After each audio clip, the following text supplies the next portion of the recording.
And call the meeting of the Finance Committee, September 26th at 2:32 to order.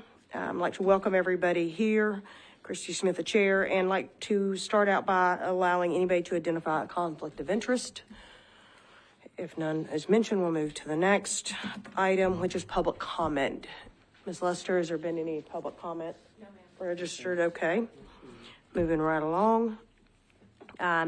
The next item up for approval is the Finance Committee meetings for June 27th.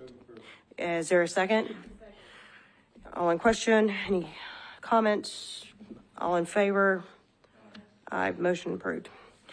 The next item on the agenda is Bruce, so the financial statements. Right. We've got May, June, and July financial statements to present today. Excuse me. Our May financials that you should have in front of you. I know you have an ops report that goes with it. That's the narrative, but I just like to cut to the actual financial statements themselves. The top sheet is obviously our volumes for the month, sort of our indicators. Admissions were very high. We had a really good, strong inpatient volume in May. 259 admissions, which is about 19% higher than the budget, and about 35 admissions higher than the prior month as well. We also had high observation admits for the month, good revenue for the hospital.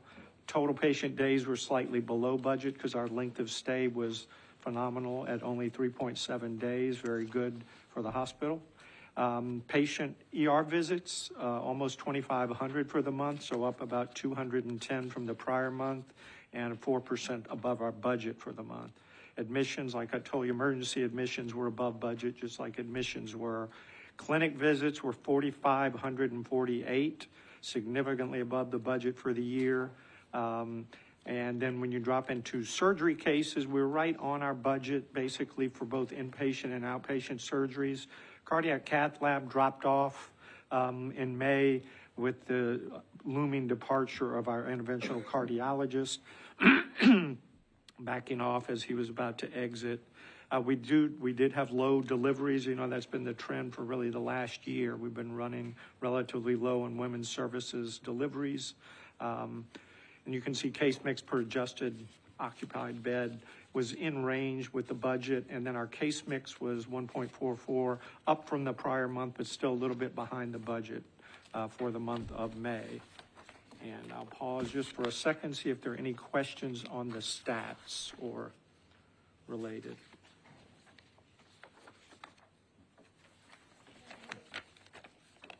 I have a quick question. It's on topic, but off topic. I know that there's been an expansion in the OBGYN suite with some nurse midwives. So do you foresee that, I guess I was thinking that we keep trending downward over the course of the last year. Mm-hmm. At what point do we start to adjust the goal so that we can actualize our goal? But then at the same time, I know that's something fairly new that we have in the works. So I'm just wondering, I don't know if that's a you question. Well, I'm probably not the best person to answer it. I can tell you that the reason we went to midwifery is specifically because the Meharry physicians were having a hard time covering the 24/7 requirements of the hospital. Okay. So the midwifery program is sort of a faster, quicker way to maybe make a little bit of difference in the market for the way that we transact that business or take care of those patients, but also helps with the Meharry coverage so that we can sort of flesh that out. We have hired one of our own obstetricians. Okay. And then the midwifery program sort of reports through to him and to Veronica Elders. Okay. So it is an attempt by the hospital to sort of build that back, what we seem to have lost over the last 12 to 18 months. Okay. And, you know, the early returns are not sterling, but, you know, that takes time for people to get comfortable with midwives. Yeah. Bruce, does the employed obstetrician participate in the same call schedule as the Meharry? He does. Okay. It's a he, and he does, yes. Okay. Any other questions? That's a good one. We're trying to address it. So then the next would be the income statement. For the month, our total revenues of $27 million, we're just right at budget, about 3% better than the budget. Inpatient was well below budget, but outpatient was well above, primarily because of the clinics and the ER and the surgical volumes. So we were pretty close to budget overall on gross revenue. Our net revenues were about $200,000 or 4% better than the budget. So that was positive. And then you can see in the other revenue lines, we're almost $2 million favorable for the month of May. Most of that, it's a timing issue of when we get certified public expenditure money. We budget for it all year, but we never know exactly which months it's going to hit us or benefit us. So we did have that. We did have some one-time payments that you're going to see in May and June from the TennCare MCOs. It helped us have better months than probably we had budgeted. So our total net revenue for the month of May was almost 13.1 million, 2.1 million better or higher than the budget. And that helped. Our expenses were about 1.7 million higher than budget. Salaries were above. Our contract labor was above. Those are probably the big numbers. And then supply expenses were high. You know, when you're putting up new imaging center, new clinics off-site, those were not in our 2024 budget. There were changes that were made on the fly in the fiscal year 24. So those were not budgeted. They will produce additional revenues, but in the early stages, they produce mostly costs as you're getting those set up and operational. So all in for the month, our expenses were about 1.7 million above budget, but because we had 2.1 million favorable on revenues, it produced a loss, a negative operating margin of just about $500,000. The budget was we were supposed to lose 900,000, so a slight favorable to budget of about 375,000. And then I just always mention, look to the year to date. For the year to date, the hospital still has a positive margin of $5 million, which is almost $10 million better than what we had budgeted, and even better, larger variance in that compared to this time last year. So a good volume month for May, but our other revenues really kind of saved the month from an operations standpoint. Quick question with regard to the 2024 increased costs with the clinics that we were not anticipating. What do you think that total ballpark is? The 2024 things that we had not anticipated, the Bordeaux Imaging Center, we just because the costs all come on without the revenue yet in place. So that's significant. Lease costs, equipment costs, and staffing costs. If I ballparked it, I would assume it's going to be around $75,000 to $100,000 once it's operational per month. But eventually, we think we'll produce that amount of revenue to offset it. The other one is the Metro Center Clinic, and that has at least as enough revenue to offset the cost, but it does show in the cost there for Metro Center, the lease, the 2-3 providers, and then the staff at that location. But they're a busy clinic, and they see a lot of senior patients. So that clinic is not one that gives me palpitations, because I think they see heavy volume. What's the amount over the original cost? Because maybe I misunderstood you. I thought you said that there was part of the differential was the increased cost that was not anticipated. So I guess that's the number I'm looking for. Yeah. How much over and above the cost? I'm sure it was budgeted, and then there's extra cost. No, I'm just saying the Metro Center Clinic is about probably 15 FTEs, and it's a pretty large clinic site. They see about 1,000 patients a month. So we did not have that in the budget when we built this budget way back, right? We do it back in January, February. We didn't know that those physicians were going to join. You that I know that they produce roughly $100,000 in collections professional fees, which pretty much offsets most of those costs each month. But it was never reflected in the operating costs or the revenues. So part of my favorable revenue is the $100,000 roughly that we get from those 3 providers. And then it's also the $100,000 expense to cover those providers and their staff lease costs at that location. The goal, of course, is to break even in the clinic and have those patients access the hospital, for services going forward. So it's significant startup costs for new entities like that, because you get people in, you get them trained, and then they wait for the patients to show up. Okay.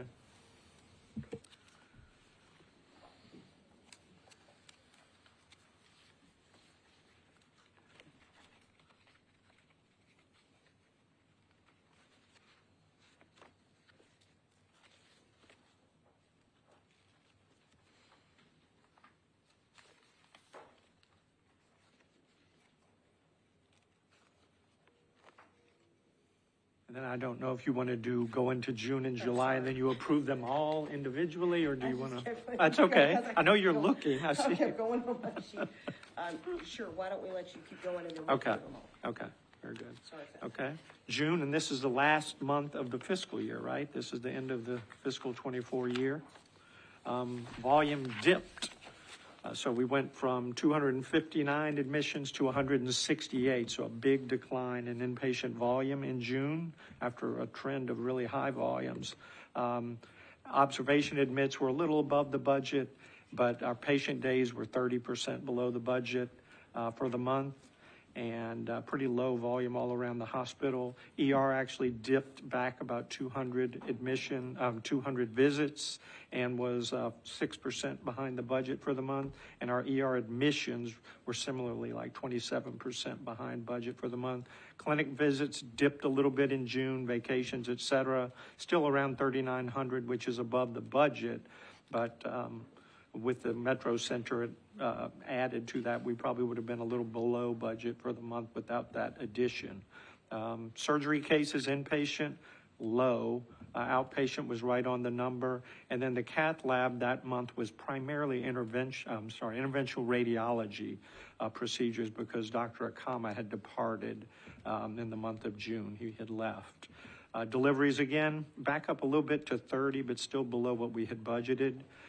Case mix was about 1.41 for the month, and that's sort of high-end stats for the hospital. I do say you look year-to-date on admissions for the year-to-date, 2,576, so a almost 12.5% increase from the prior year. So pretty good growth in inpatient in the hospital versus the prior year. Observation visits were about even with the prior year. Patient days were pretty much flat, but that's because our length of stay was trimmed almost 15% compared to a year ago. So, and then the clinic visits almost hit 50,000 at 49,070. Surgery and outpatient surgery cases both declined a little bit last year. Cath lab was up, but of course we lost our cardiology provider right at the end of the fiscal year. So, and deliveries, you can see, have trended down all year. Last year, they were up about 20%. This year, they're down 20%. And I do know Meharry, they're struggling to cover with the faculty and residents that they have in the program, hence the midwifery program at the hospital to try to supplement that. So that's kind of like the year in view. Any questions? I just have a quick one with regard, kind of piggybacking off what Tamika said, which is, when you're setting these goals, how are you adjusting, especially if you are either over or below the budgeted number or amount, and how much are you adjusting for growth and things like that? I'm just saying, we don't change the budget once it is set. Yeah. We get it approved by Metro, and then the budget is set for those 12 months, even though there are significant changes that we know. So my finance team, Dr. Webb's team, we do look at what these new entities are doing relative to each other, but I can't, unfortunately, go in and change the static budget that exists. The future, though. Yeah, but it is an explanation that we look at every month when we're looking at volumes, whether it's a clinic or a new imaging center or the Bordeaux facility opening. We knew Bordeaux Clinic was going to open. We didn't know exactly when it was going to open and when those expenses would hit. But the Metro Center was completely unknown to us at the time we put the budget together. Like I said, that one doesn't give me any pause at all. They're doing really well. We're trying to figure out how to get more volume and providers in that clinic.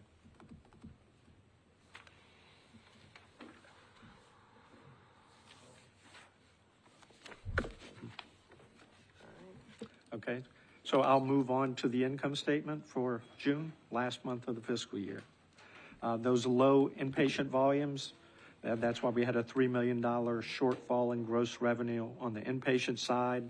Outpatient was basically right on budget for the month in terms of gross revenue. Our net revenues, even with that miss of almost $3 million on total, we had good payer mix, and so our net percentage was almost 21.7, what we harvested out of that gross. And so our net revenue was only $80,000 behind budget for the month. And this is the month where we did get some significant, little more than $2 million of one-time TennCare MCO payments, Medicare, Medicaid providers, ordered by the state and agreed to by the Medicaid entities, because Medicaid rates were set 18 months ago for all the providers, and the state acknowledged, and I think CMS agreed, that they know that costs have gone up rapidly for all the hospitals. They couldn't change the rates in the middle of the year, so they did go through this algorithm formula based on each hospital's TennCare volume and what their cost to charge ratio is for those TennCare patients. And every hospital that accepted Medicaid received a proportionate amount of these one-time MCO payments. For us, it was a little over $2 million at the end of June, which really propped up our numbers, and that's why you see that other revenue number. It was $2 million favorable between those two lines, other revenue and essential access for the month of June. And so our total net revenue for the hospital for the month was $15.3 million, about $2.2 million better than our budget. And again, our expenses were about $650 higher than what was budgeted with some of those new services that we talked about for May. But I mean, the great part of it is that means the hospital ended up with a profit or positive margin of almost $2.9 million. Of which at least $2 million of it was from that one-time money, but we still had a nice profit even without it. We beat the budget for the month by $1.5 million, and if you move over to the full year to date, the operating margin positive was almost $8 million for the full fiscal year. Budget was a loss of $3 million, and last year at this time, I think we made about $1 million last year for the full year. So a good end to the year, even though low volume. We got enough net revenue out of it. Our expenses were manageable, and we ended up having a really good June to close out the financial fiscal year for the hospital.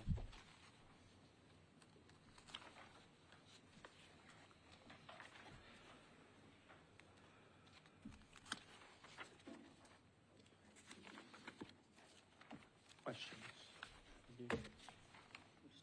For May and June? No, I just love to have more Junes like that. So we'll go on to July finance report. In July, we had inpatient volume that rebounded, 202 admits, about 17% above the budget for the month. And our observation admissions of 200 were about 15% above budget for the month.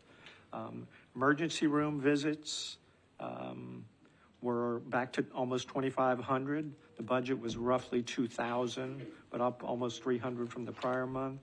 ER admissions were well above budget, about 12% above. Our clinic visits, almost 4,800, significantly above the budget for the month. And then our surgery cases. So we started off July strong. Both inpatient surgery was almost was 70% above budget, and outpatient surgery was about 40% above budget for the month. Again, without an interventional cardiologist in the house, our cardiac cath lab volume dropped off, and it's below budget. Most of that's just interventional and some vascular work. Deliveries, again, low. Case mix was a little low for the month, and our length of stay was right on budget at 4.3, 4.4 for the month. Bruce, has our cardiologist started doing some interventional cases yet? We don't have that interventional cardiologist yet in the fold. We had one that was slated to come in September, and, you know, sometimes people change their minds. I know part of it was we needed to get that new lab in place. You know, physicians, they want to make sure they have adequate working conditions. And so, I mean, Dr. Webb could speak to it. We're still working on it, getting the interventional coverage here. It was actually, as strange as it may sound, at the last minute of shipping the equipment that tsunami occurred, and we got the feedback that there would be a delay. So that's what we're dealing with right now, the residual of that. But that should be within the next month, October.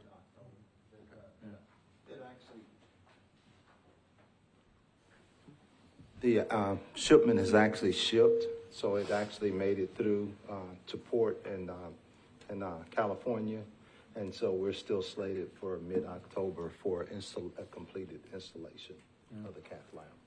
Are we recruiting the cardiologist or waiting until this is in place? Yes, we are. Currently recruiting. Yeah. We have a LOI in place and completing the contract, so should be shortly after that we should have an interventional on board. And Dr. Martin, I would just add one thing that is a little bit odd, but our sole cardiologist, our primary cardiologist here now, his patient volume is higher than what we had in that clinic with the three general cardiologists from Vanderbilt. So we've actually, with a full-time person in there seeing patients, our volumes have actually increased in general, but I don't have anybody to send them to for the interventional right So now. who are we sending them? They have to go out. Sorry. Most of them go over to Vanderbilt, to the cardiologist over there.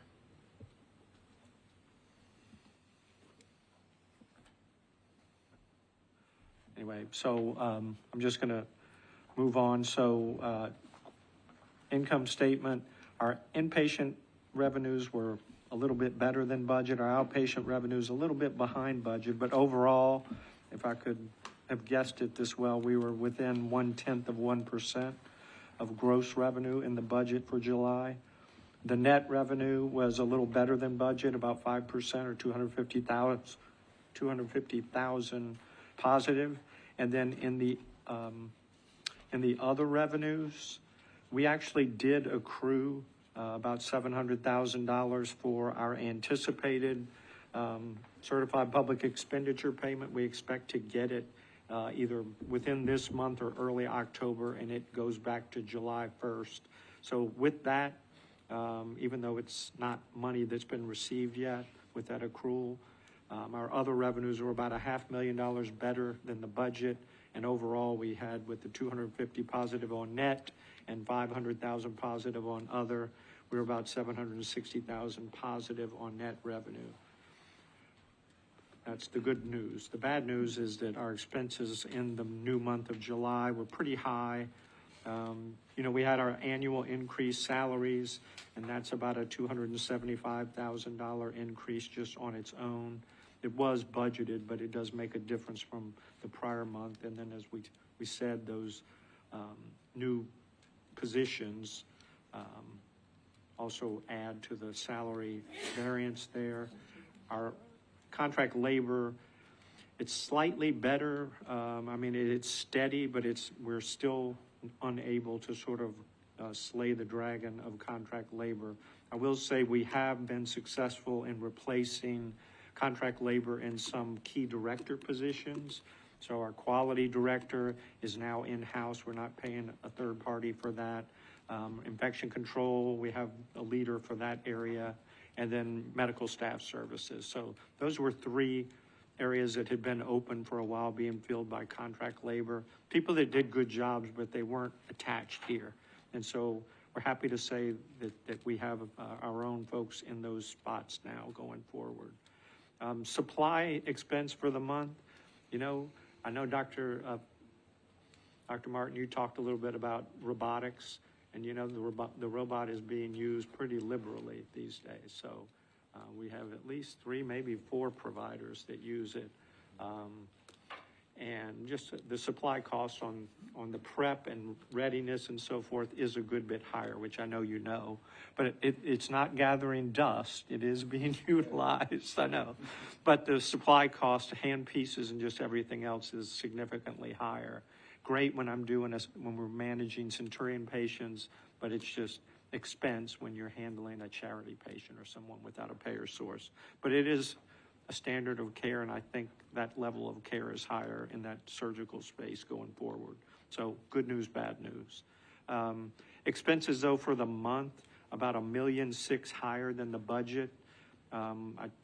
We had we did an inventory at the end of June that reduced our expenses by about $500,000 in June. But in July, because everybody held up to do the inventory in June, there was a lot of bulk ordering in cath lab and the laboratory. And so that's about $350,000 of supply expense that will benefit us probably for 6 months, but they buy in bulk to get best pricing. And there's no risk of it going out of date. But anyway, we expense as we purchase. We don't spread it over months, and we don't put it in inventory. So it makes our supply expense look a little bit artificially high. I do expect those to sort of drop back as we move into August and September. But what it did was, even with the positive on net revenue, we ended up experiencing a loss of about $800,000 for the month. The budget was basically break even. So with good volume, we still ended up in a negative spot to start the year, $800,000 operating loss compared to a budget of basically break even. So.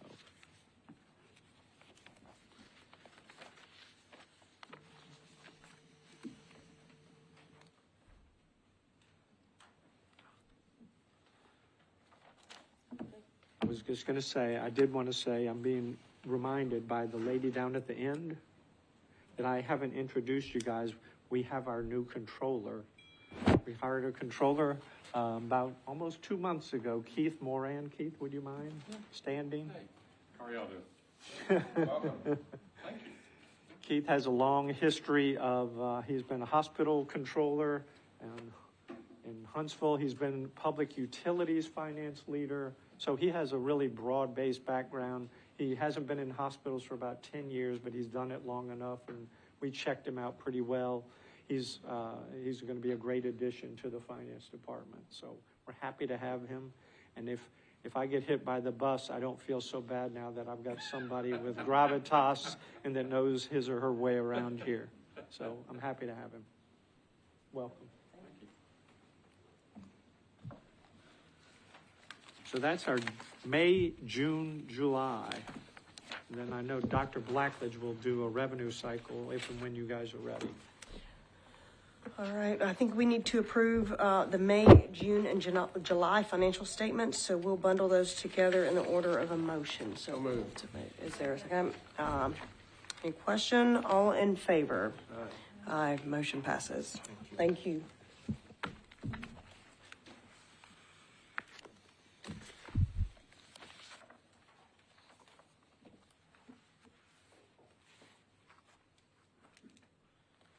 Dr. Blackledge, you want to cover revenue cycle? Absolutely. Thank you and good afternoon. So I'd like to say first, all the activities that occur within the hospital, A, start at the revenue cycle, B, end at the revenue cycle. So what I'll talk about, everybody in the room, all the staff particularly participate, and this is representation of all of our work together.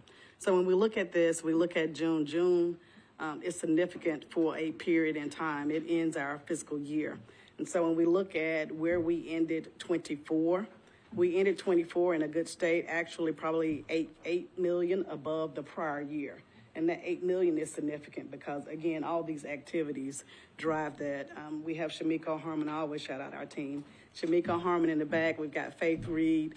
And a couple of things that I'll talk about, along with what everybody else did, is what contributes to that difference, right, from one year to the other. For me, it's been 12 months of performance assessments, redesigning how we do work. I'll use one example. How do we take our patients and convert them to inpatients? And Faith knows exactly what I'm talking about when we think about all those things that matter, length of stay. Standardizing our workflows, transparency, how do we communicate? Today, I can say that we are in a position where we are communicating to resolve issues. As I'll use again, converting patients to inpatients as needed, defined roles and responsibilities. And so that's how we ended the year of June. Again, that's about 8 million to the good over the prior year. When I look at July, we finished July right at the net revenue number. So that's part of that. The other key piece is pre-authorizations. That's what we focus on. So I'll go to the next slide too. When I think about our unbilled days, these are dollars and accounts and encounters where we have visited with the patient, provided care, and we're trying to move this on to the insurance provider. Whether it's an edit, it's a lot of education, a lot of consistency that goes on. So we saw an increase from June to July. At the year end, we did pretty good, but we saw an increase. I am delighted to say that today we have a good process in place. Today, when I looked at our numbers, we were at 5.3. And so that just shares a little bit about that. But we did end July at 6.7. And that's a lot, has a lot to do with our July's cash performance, but a better state today. If we go to the third, this is the denials piece. And so we did have an increase when we look at June to July, but I want to back up and look at December. If you can figure out where December is on this graph, what's kind of the peak. You can see this natural downward trend from December all the way through June.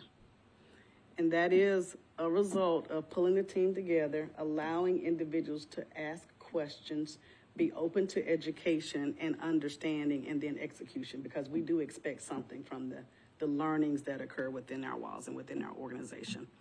Now, what we do see is we had a slight peak from June to July. So we ended the year good. We saw a little bit go up.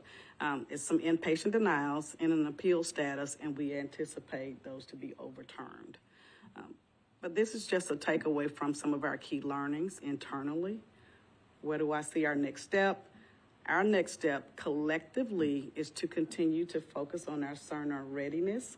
That is key for our future and this year. Business tools, what tools can we add that's going to drive improved deliverables to our bottom line? And then third, I would say, are regulatory matters that we must be compliant with. Thank you, Christy, for being part of the team.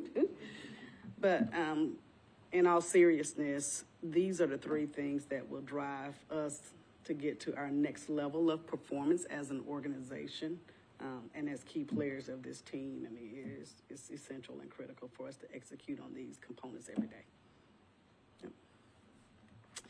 A quick question for you in regards to July and that little peak. I know you said that there's an appeals process, and I couldn't remember. What is the average turnaround time to get a determination on an appeal that's been submitted? So probably less than 30 days, and these are contractual obligations, right? So they're written into our managed care contracting pieces. And this is where relationships come into play, and this is where leaning on a clinician, a provider to assist us, and to assist, more importantly, Faith in telling that story and what that looks like and painting that picture, but contractually 30 days. Thank you. Yeah.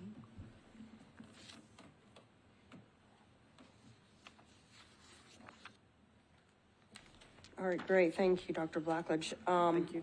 Does anybody have any questions?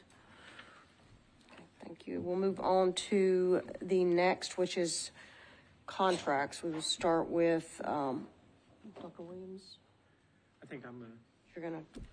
I think Dr. Williams had a death in the family, so he's not going to be able to attend today. Okay. But anyway, I was directly involved in this one. I'm not a clinician, obviously, but we've had Southeast Emergency Physicians advance as practitioner providers for almost 10 years. They have not had a rate increase since late 2016.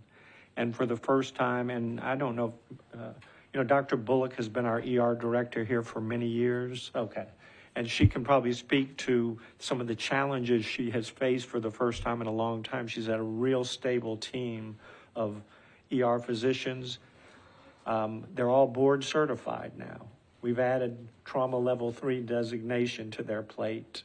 And we've added the no wait ED to their plate. And I'm not saying that's bad for the providers in that location, but we've been asking a lot of them. And I think for the first time she was shocked because she usually has a good stable group and a few people to fill in as needed if somebody's vacations or whatever. And I think she lost one solid one. I'll let her speak to it herself. And another that was in the offing because their rates haven't increased in 8 years. And so what was a good rate to get somebody and keep somebody in the fold 8 years ago, she lost somebody to a competitor and fearful that she could lose more to a competitor. And I think the average experience here, most of her people are 17 to 20 years and many of them have been here. So they know our clientele, they know how to get things done. You guys know that we don't have the newest equipment, the newest EHR, we're working on that. So, they make do with what we have, just like a lot of our nursing staff does. So what they've requested was basically a $40 an hour increase for the MD providers. And that works out to about $500,000 a year increase. But also they back down the MD hours that will save about $125,000. So the net increase that's being requested is about a $370,000 increase annually over the current ER contract. And, she and I and others spent a lot of time reviewing it. But, the alternative is less qualified. I mean, we do require board certified ED physicians to work in our space. Not every hospital does that. And I'm going to turn it over, let you guys ask questions of me, and then Dr. Bullock, because she sees it and deals with it every day. Dr. B? Does anybody have any questions that I can answer? Have you come to the mic? Sorry. Well, let me grab my bag if I need them. Okay. I don't think I'll need them.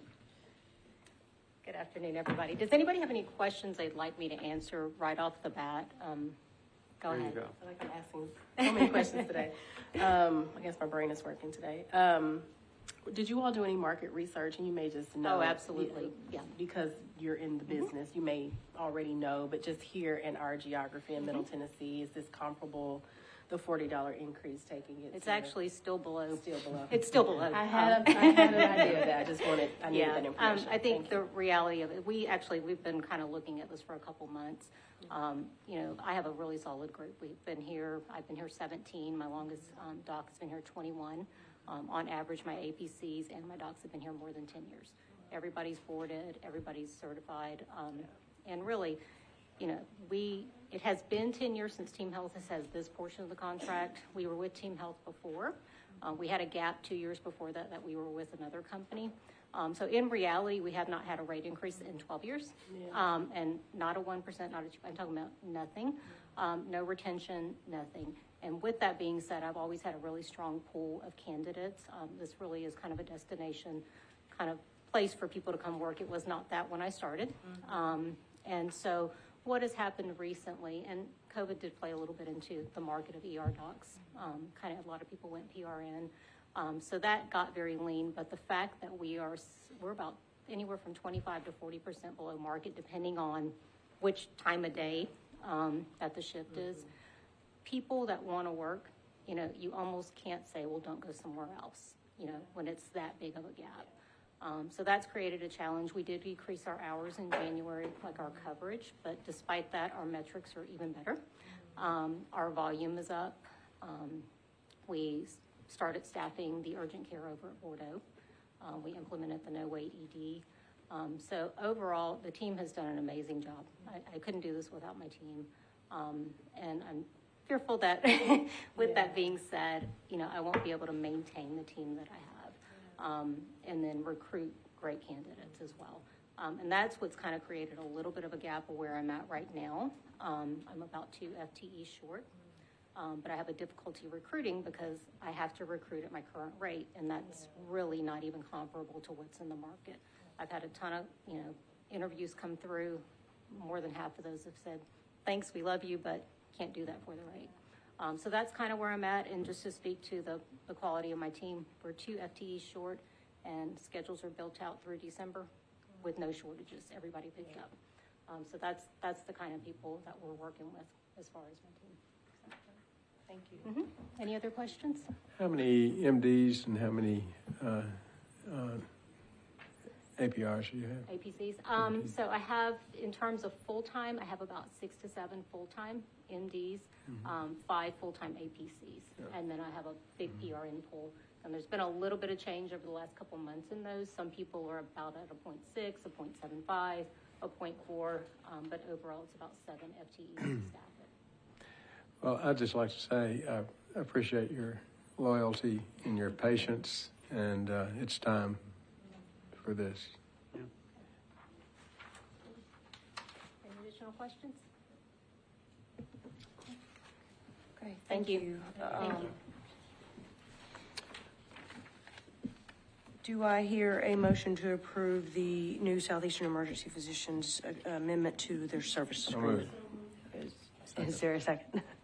Like, all in favor? Aye. Aye. Motion approved. Next on the list is the Pharmacy One Source, Dr. Brown. Good afternoon, Madam Chair. This contract is for an application that we need, and it's more than just for the pharmacy. It's sort of a system-wide for quality reporting and pharmacy reporting system that we need. Even though we're implementing Cerner, we'll need this product in order to be compliant with different agencies that we need to report to. So it is a 5-year term contract at $35,000 a year. Total cost is $196, right at $200,000, and we did send it out for bid.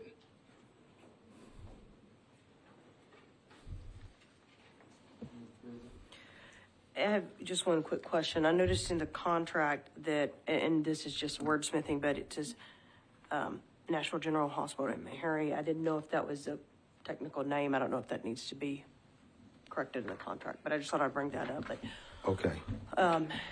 is there a second? Second. Any discussion? All in favor?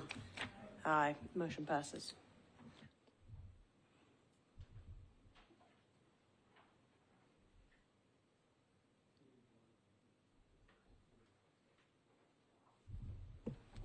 All right, next up is Dr. Brown, you again with the tenant building group. Okay, this is a part of the challenge that we have here at the hospital. And these are the reasons why we need a new hospital, because of the infrastructure.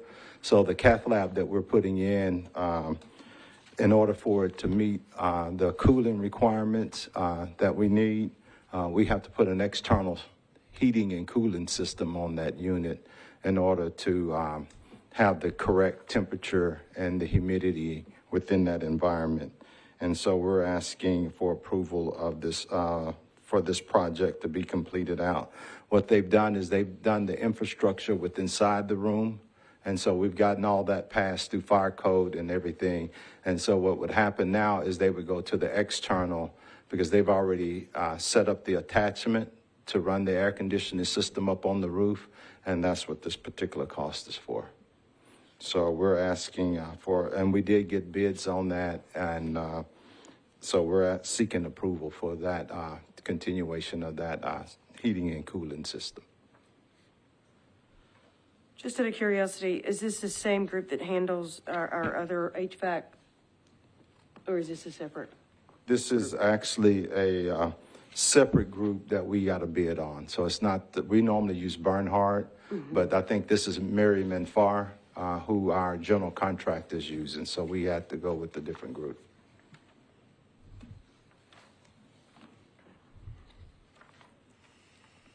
Move approval? All right, is there a second? right. Any other further discussion? All in favor? Motion passes. Next up is the radiology dynamics. Back to you, Dr. Brown. Yes, this is a request for trauma call coverage. We know that we have general coverage from the radiologist, which they use a Nighthawk group, but since we're trauma level 3, it requires that we respond within a particular time, within 30 minutes of the trauma level activation. And so with that said, we had to increase the service requirements for the radiologists. And so they did a calculation, and I think it's in your packet of how they come up with this number. But that per year cost is $477,000. And we didn't go out to bid because we're using the same group that we currently have.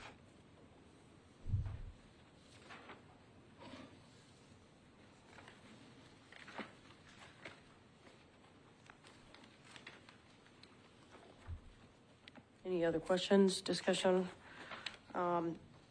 So how many, just remind me, how many radiologists do we have or is part of the other contract? He has a group of people. I think there's 6 or 7 in that group that he has. But they're not always on call in the evening. They're on call for just regular radiographic reading, but they're not on call for trauma. And that's a requirement of Yes. level 3. Yes, sir. They have it on here, Rule 1200-08-12-04. And I noticed in the contract, it looks like that they are reviewing the metrics of the individuals. And I Yes. guess they're pairing back to you to make sure that those are still meeting our requirements as well. Yes, they're part of that with Dr. Bullock and the ED, making sure that they're meeting the requirement time. So we're tracking that to make sure that they're within the time frame that's specified for level 3. Okay. Do I hear a motion to pass the radiology dynamics amendment? Second. Any discussion? All in favor? All right, motion passes. Next up is the Phillips Medical Group. Dr. Brown. Okay, yeah, the Phillips is for the MRI unit. Currently, we have a contract with Agility on that that's ending. We'd like to go back to the original manufacturer for our contract because it takes, it's a delay when we have a third-party vendor that's repairing it. So they look at it. It may take them 72 hours to make a phone call to the vendor. And so that's delayed time, lost revenue. So the contract with Agility is ending anyway. So we want to renew with Phillips Medical. And so the annual cost on that is $90,000. One reason is because the machine is just about at end of life. So it's best to have it with the OEM for better service. Are we doing the same with the outpatient Yes. MRI? Yes, sir. What is the price variance between the two different vendors?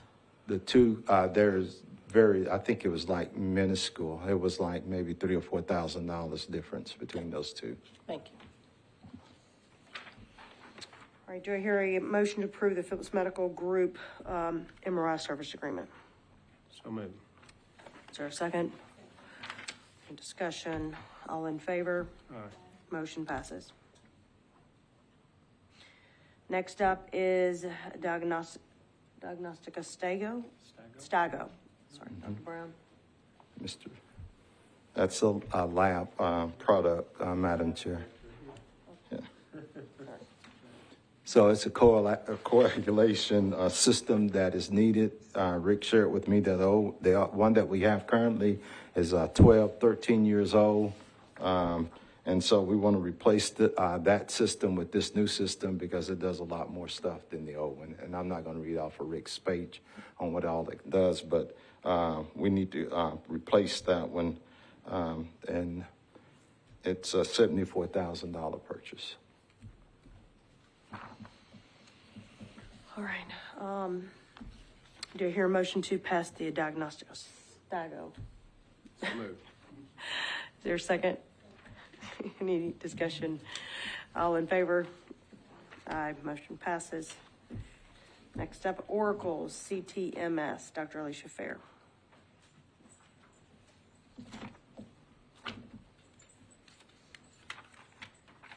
Good afternoon. I'm also joined by our Nashville General Hospital Director of Clinical Research for any questions we may have. This is a clinical trial management system with Oracle. It is a 60-month contract, and it has a total contract cost of $227,400. As we've talked previously in other meetings, we are scaling up our clinical trials research, and therefore we need the state-of-the-art system in order to manage that. There's implementation costs in order to work with the Oracle teams in the configuration, training, management, testing, and go live of this product. And as you can see, as we continue to add clinical trials to the portfolio, that the bundles are lower in cost. So I will turn to Susan Owenby to discuss where we are with clinical trials portfolio at this current time. Hello. Sorry, I'm a little short.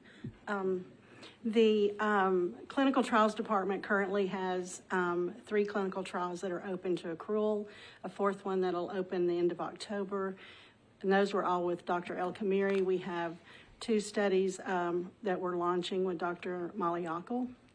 Those should be open by early November.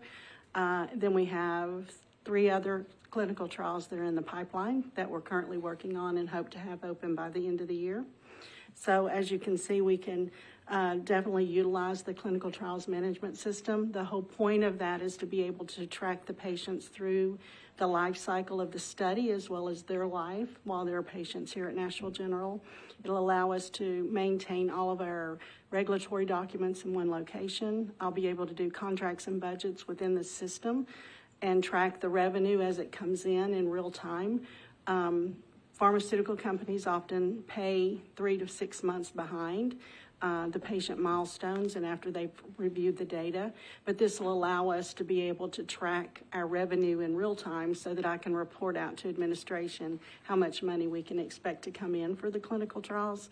Currently, I'm using an Excel spreadsheet and pen and paper.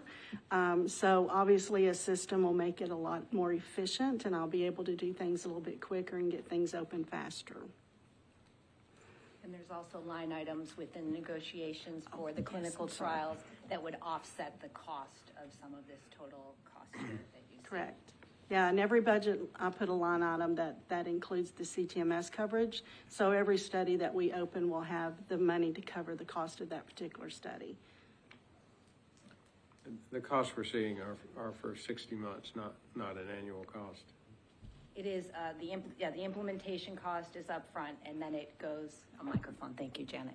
And then it is, annually, like you said, over the 60 months, 5 years. So the total cost of $227 Yes. is for 1 year or spread over 5? Spread over 5 years, but you can see it's also contingent upon the number of bundles Right. that we have for the clinical trials. Yes. Thank you. And right now you said we have 3, 2 more later in the fall, and then you said several more by year end. Is that correct? So at the time we click over to 11, then that rate goes down annually 79,800. Correct. So that should be early next year, I anticipate, having number 11 open. I'm sorry, it's not annually, right? It's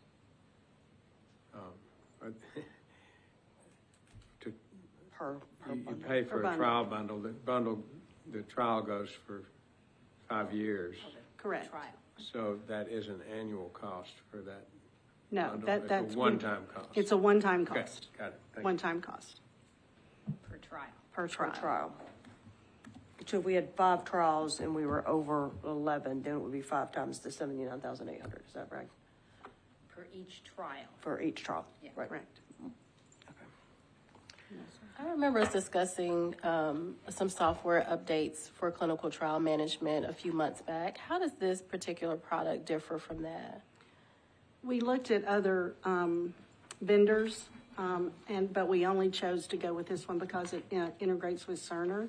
Okay. So it'll be a system that will be able to pull the information from Cerner into our CTMS system where their other vendors would not be able to do that. Okay. And the goal is, obviously we're going to Cerner, it's a lifetime product, we plan to use it forever, which means we need a CTMS system that'll do the same. And the vendors tend to change, sell their products off, merge with other companies, so you're constantly looking for and having to Replacement. redo. Yeah. So we felt this was the best option for us to make it one big package with Cerner. A more harmonized package that's Yes. more efficient. Thank you.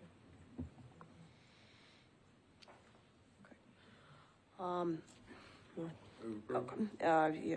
So we have a motion on the floor to move forward the Oracle CTMS submission. Is there a second? Discussion? All in favor? Aye. Motion passes. Next is the Oracle. Melanie Thomas.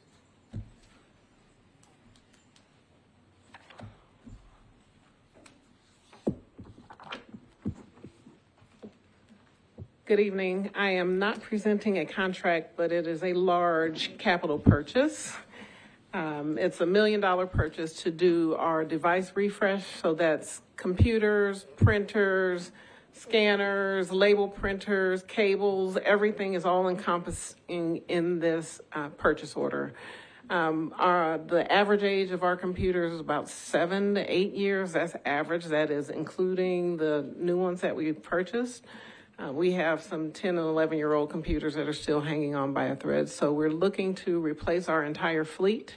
We're getting 5-year warranties, which should be about the lifespan. And so at the point that we're ready to do a refresh, but then we're able to do that within 5 years. And if anything happens between now and then we are able to replace it under warranty. This is crucial to the success of our Cerner implementation because we can't run new software on 11-year-old computers. So this is cabling, some of the in-the-wall cabling, just everything necessary to get this implementation over the finish line. We're about 82 days away from our Cerner implementation. So we're really feeling the pressure of getting the things in and getting it done. It says we did not do any additional bids, but we have been talking to other vendors. Cerner represents the vendor that gives us the ease of use. They're going to image the equipment.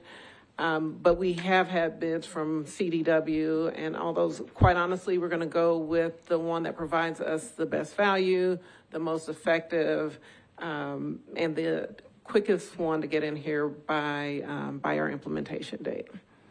Not to exceed this $1 million that we're asking. Can we use some of the capital funding that we received from Metro for this? We Or have, we but I was just exhausted? going to tell you, Okay. we have hard cap reserved about $1.2 million Yeah. for devices related to the go live, so we have it and nobody can get to it. Perfect. I was wondering where the million was coming from. Yeah, So, yeah, thank yeah. you. Bruce Yes. set it aside. I threaten Yeah. him often. I'm Make sure we excited have for it. you Yes, all. yes. This is exciting. Okay, thank you. You've already answered my question, but when I read through it, I was curious that we were buying them from Oracle. They're available in a lot of other places. I guess you got some unsolicited bids. Yeah, quite honestly, we have several partners that we use throughout the year. It depends on who's available, who can get us equipment at the right time, who's going to give us the best price, who's going to give us the best warranty.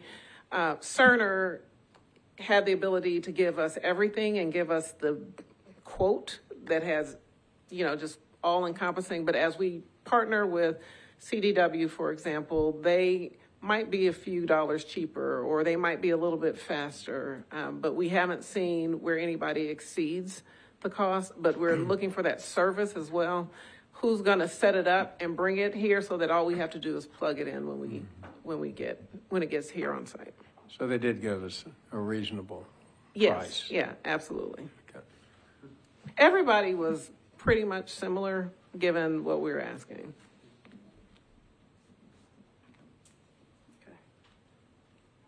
want to say something, Bruce? I can attest from personal experience, you need new computers when you get a new EMR, or everybody's unhappy. Yeah. So I move approval. Is there a second? Discussion? All in favor? Motion passes. Next up is the Alliant Commercial Realty Service, Dr. Brown. Okay, what I'm requesting now is more space. Bruce talks about Metro Center, and this is at the Metro Center location. We're programming for our next strategic move in that same building. The volume is high there. We currently have the pharmacy that opened up last week, Monday, and then our physical therapy space is getting ready to open. We're programming to look at a behavioral health space over there with Dr. Drummond coming on board and programming that, and then moving the School of Radiology off this campus over to that campus, so that way I can make room for the food pharmacy to come up to the first floor to be there with the clinic, so that the patients don't have to go through the bowels of the hospital looking for the food pharmacy. So this is more of a strategic move and a long-term move as we bring on more primary care providers that's going to go in that space out there, and our specialty doctors to be at that space. So we have one option is the first 2 months free when we sign off on the contract, or the second option would be reduced rate over 4 months, a 50% reduction rate over the 4 months. For that space. So I'm seeking approval on that. Any questions? How many square feet do you have over there now, and how many are you adding? We are looking at, I think we had 6,500, Dr. Martin, and we're looking to add 4,500. And the reason for this ask is mostly for the behavioral health program. I took Dr. Drummond over. He carved out space and what he wanted to see from a behavioral health with the classes and different things that he'll need in order to set up the program for our behavioral health program. That's why I'm seeking more space over there. And then moving the School of Health Science over there. And then what I'm looking at is on one side, I want to have all clinical, because we're going to hire another primary care. So the 2 primary care that we see there see a lot of patients. We moved a nurse practitioner over there to see walk-ins. Now the nurse practitioner has a full schedule, just like the other 3. And so we're having problems getting the walk-ins in again. So the goal is to hire another primary care provider and move the nurse practitioner back to walk-ins. And then as that keeps to fill up, then that keeps my clinical side open. And then I have all my programs on the other side. So that's the plan. And the physician you're referring to is a psychiatrist? Yes, sir. He's a psychiatrist. All right.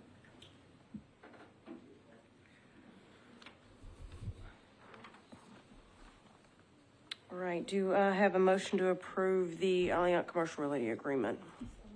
Is there a second? Any discussion? All in favor? Aye.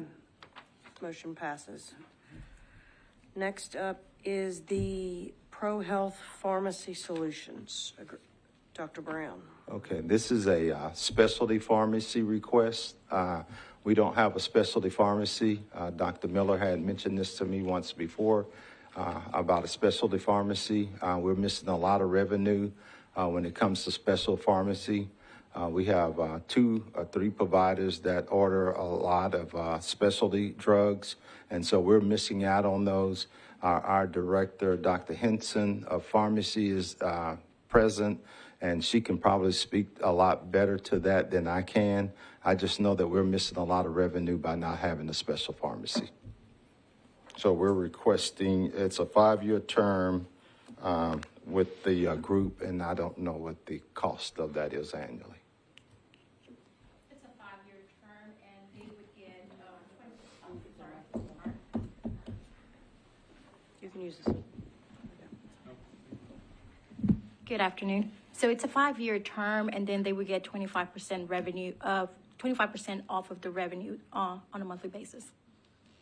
There is a great space for a specialty pharmacy currently. We're completely missing out on that. We are building our specialty providers, and with that comes specialty drugs, obviously. What kind of What kind of revenue, do we have any anticipation of what that would drive in for us? I'd have to look back at our pro forma, but we did do a pro forma with our vendor to provide us based on our e-prescribe data. We submitted that and they did our pro forma based on that, and I can forward that to you guys after, but I don't currently have it on hand. But there is significant revenue. Yes. And will they be housed here? No, that specialty pharmacy will be over at Metro Center. Metro Center. And there is space? Space That's for what it, we're yes. asking. Okay. All the programs on one side. So this is a contract to share revenue. Sounds like this is a contract to share revenue and not A cost. a cost. Right. And have we already approved all the costs associated with starting a specialty clinic? They're going to build that out for us. That's part of the negotiation that Dr. Henson did with them. That's included in that 25%. Will there be new FTEs for? Yes. Okay. And they are, go ahead, Dr. Henson. So there will be some FTEs, but they will pay for the labor piece, and they're putting in all the initial upfront costs. Okay. I like this one. Win-win. I'd like to move approval of this one. Gladly second. All right, any discussion? All in favor of the Pro Health Pharmacy Solution Services Agreement? Aye, motion passes. All right, is that it? Anybody else have anything to add to the rest of the Finance Committee? If not, I will move approval for adjournment.